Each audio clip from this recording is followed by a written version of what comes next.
Mr. Ade George sat down in disbelief as he looked at the 5 different results before him.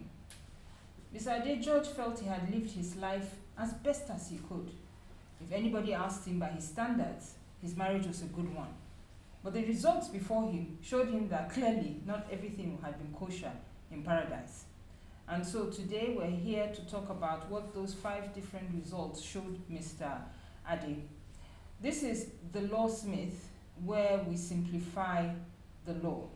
And with me is the usual suspect, Jibola. I think I've been able to get your name right now. Finally, Jibola. What's Jibola? And today we are going to concentrate on the role of paternity, DNA, in estate planning. This is going to be a no-holds-barred conversation. So I hope your notepads are out and your biros as we start. So diving right in, welcome to the show. Thank you for having me. And we continue with estate planning.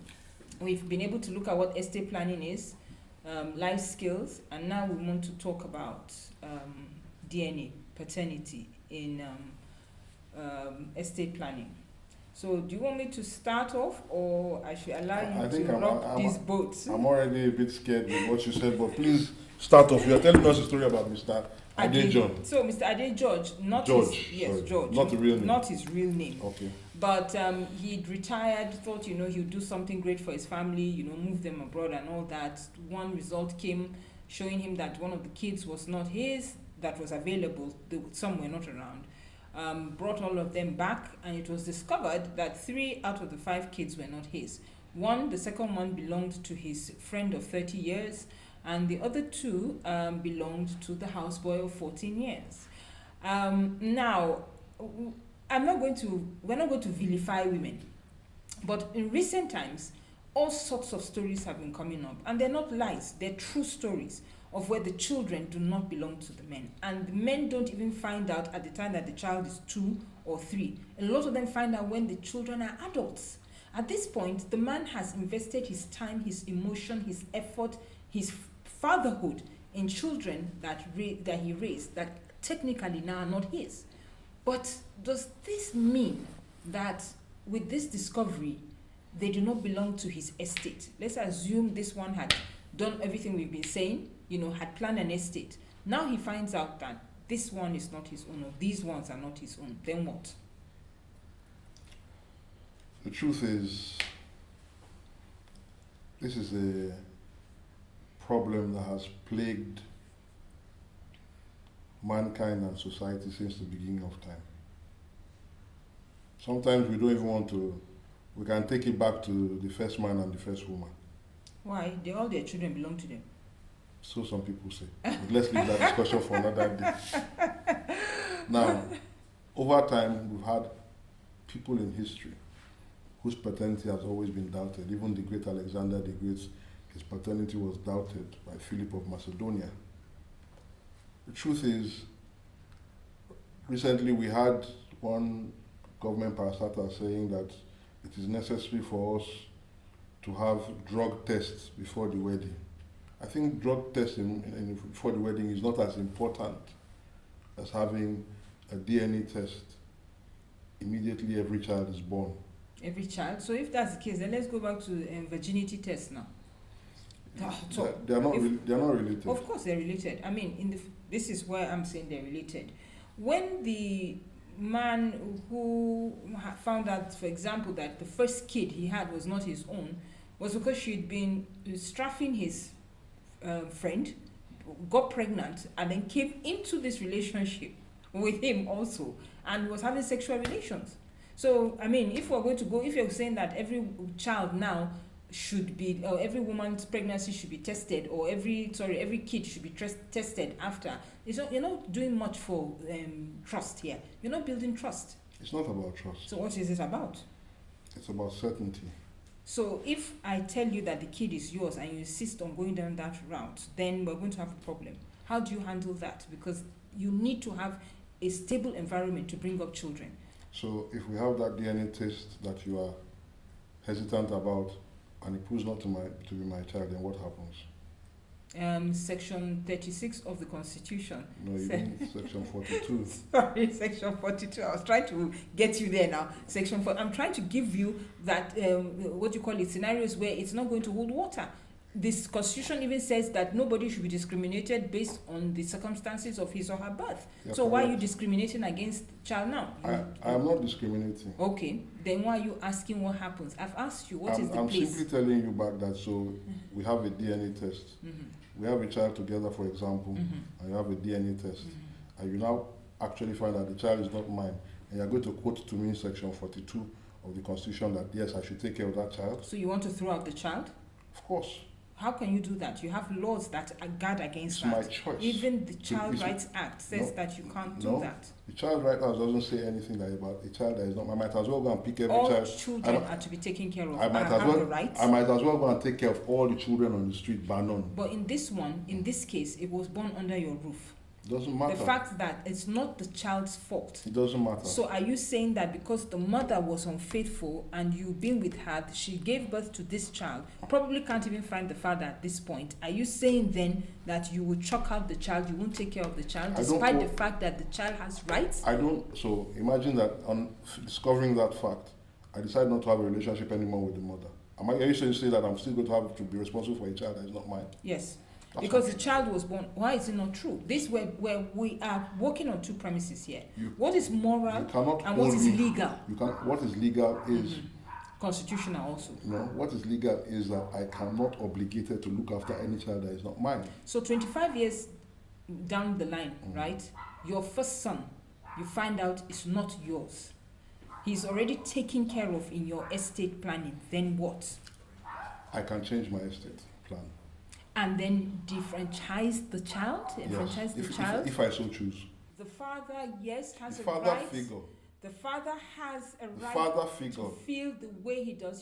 The father he figure. has been there in that child's life for the last 16 years minimum. Is the father? You can't Was judge that the father. biological father? The father can. So there are some biological fathers that are good for nothing. Exactly. Should rather not be there. So why, if you Why love must that I take? child, Why must I if- take if responsibility that child- of? Why must I take responsibility of another father that was good for nothing? You- I could not accept his child. Because Why should that at burden this be on point, me? was it the boy's fault? It was your wife you married. Okay, hold on.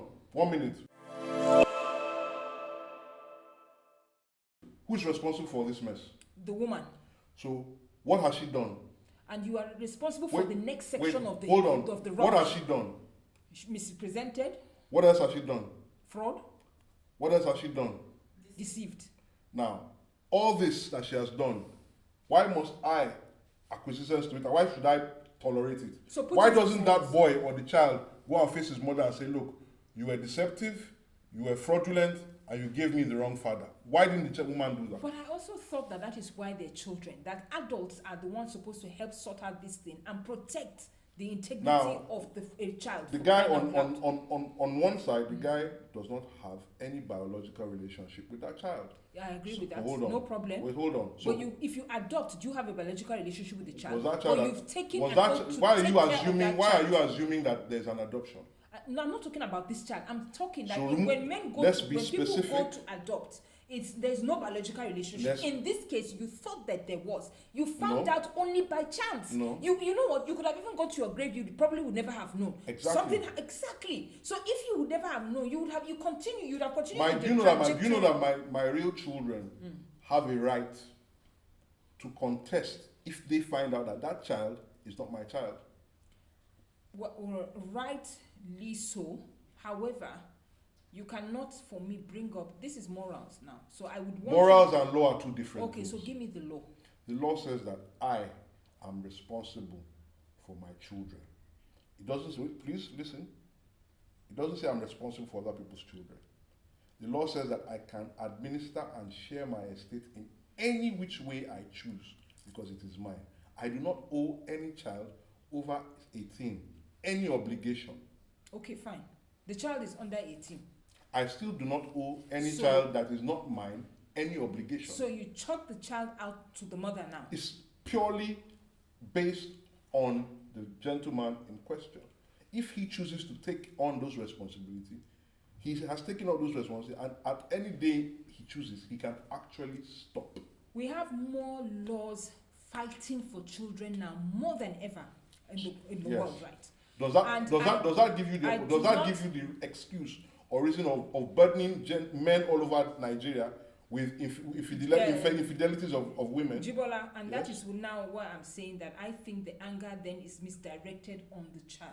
There's no anger to the child. But you are somebody, and I kept on saying this thing. You have brought up this individual all these years. Yes. In your mind, this is your own. You've loved, you've nurtured, you've corrected, you've helped out, you've supported, and you find out that your wife, his mother, was unfaithful and produced him. And because of that, all of a sudden, is why should I be taking care of somebody else's home? What about the emotion? What about your heart in it? I know that there's the law, it states certain things, but I'm saying that even the law for children says that they should be protected. They should be protected by who? The guardian or parent or the law says the parents. I'm not their guardian. There's no document that says that I'm the guardian. You had been for the last There's 25 no years. You had been for the last 16 years. You can't throw that child out and enfranchise the child for somebody else's mistake. Okay, let me ask you. Who's going to stop me? What are you going to do with the wife that caused the problem? What are the legal remedies? Let's go there. Legal remedies? Yes. For the wife? Yes. Like I explained to you. What would you do? It's between me and for me to judge. If I decide that I want to divorce a woman who had children outside, it's up to me. If I decide to stay with her, it's up to me. Even if I decide to stay with her, I can decide to stay with her and not take care of that child. So what I'm hearing you say, in estate planning, a man comes and discovers that one out of all his children are not his. For estate planning, is you don't take it into consideration. He has the option. Whether to include the child or not to include the child, Definitely. irrespective of the fact that the child had no inkling, had no hand in this thing. Yes. Please let me also put the corollary on the side. I can jolly well know that that woman is my wife and those children are my children, and for some reason or the other, I decide that my wife and my children will not be part of my estate. Okay, and I can now see that we have wickedness coming into this thing. It's not wickedness, it's pure choices. Every human being is different. Sometimes you like your beverage very hot, sometimes you like it lukewarm. So everybody is an individual. You cannot impose certain things on anybody on something that is purely private and confidential. So now the purpose of estate planning is two-pronged, right? To take care of the people that you would leave behind. That you love and you want to leave behind. No, you are leaving them behind. Yes, that you want to care for. Not everybody.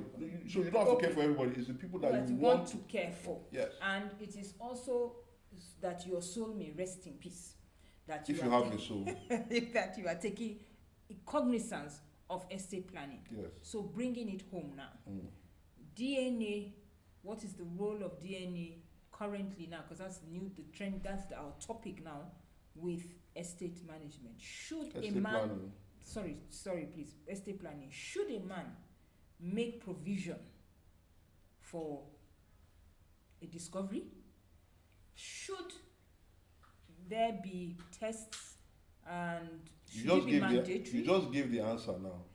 You just gave the answer that a test actually should be mandatory, irrespective, for whatever reason, because you see, it simplifies and lets people know from the get-go.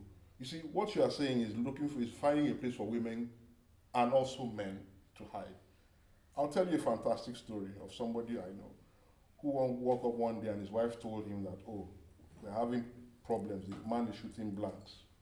And his wife says, they are going to get an IVF situation and they're going to mix other sperm with your sperm to make it viable. What happens? The man was taken for a ride because it's not medically, I was told that it was not medically possible to mix sperms. So at that point in time, he was put in a situation where now, even in future, he can't even ask for DNA because he has bought a storyline where his wife has said, excuse me, they're mixing your sperm with someone else's sperm. So for me, totally, I believe that everybody should have a DNA once they have children. Okay, honestly, I don't think that we can agree on this, but to those of you watching out home, this is a good point for you to come into the conversation.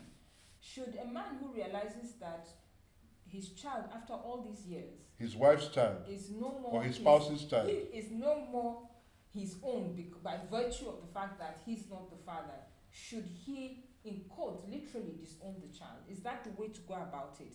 What place has that in estate planning? We need conversations on this, because it's becoming a daily occurrence at this rate. Well, thank you so much for joining us, Jibola. Thank you for your frank view. Thank you. And we hope to see you next time on the Lawsmyth. My name is Comfort Booth, and goodbye.